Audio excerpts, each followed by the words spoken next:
On the menu today, we're going vegan with braised shallots. Now this one's sure to impress your vegan or even vegetarian friends.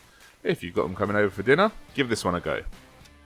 Let's start with an orange juice gel, so we're just going to bring some orange juice to a boil, sprinkle in our agar-agar, whisk it for 2 minutes, and that's it. Put that in the fridge. Whilst that sets, we're going to just boil some beetroot.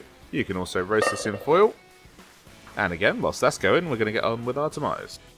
So in a small heat-proof container, add some tomatoes, some thyme, a little bit of red wine vinegar, some more tomatoes, I don't know why I didn't just put them all in at the same time. Anyway, some black pepper, a little bit of chilli if you like it spicy, and then some sliced garlic.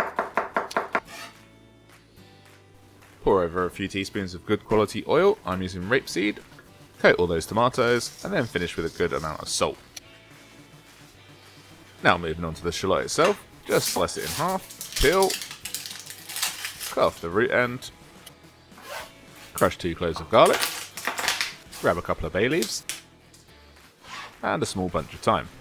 Throw it all into some vegetable stock, and then onto a low simmer for about 35 minutes or until the shallots are very soft. Next up, a little bit of asparagus prep, just snap these at their natural break line. Chuck these woody ends, cut off the tops, saving the bottom bits for another dish. And we're just going to cook these by heating them in olive oil when we need them, for about 3 minutes. Now for some turned courgettes, we're just going to cut these into a fancy shape, but you can cut them however you like to cut them. I'm going to drop these into boiling water for about a minute, cool them down, and then we can reheat them with that asparagus later.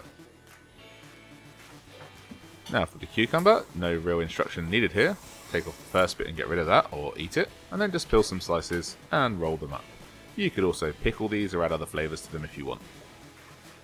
Now let's move back to that orange puree. In here I've got a bit of orange juice, and here I've got my set orange juice with the agar. I'm just going to break this up and blend it with the fresh orange juice until I get a smooth puree.